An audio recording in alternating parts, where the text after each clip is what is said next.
Hope you guys are doing well. Welcome back. In today's video, I'm going to show you that how you can download the Facebook on your PC or on your laptop. So let's get started.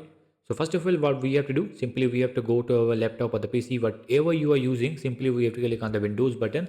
And after clicking on the Windows button, you will be able to see this Microsoft Store option here. So we have to click on this Microsoft Store. After clicking on this, as you can see now the Microsoft Store will be open like this. Now simply we have to go to this search bar icon, and after going to the search bar, now what we need to do, we have to search for the Facebook here. So I'm going to write the Facebook. Now I'm going to write the Facebook, and after writing the Facebook, as you can see, we have to click on the enter, and the Facebook app will be opened here.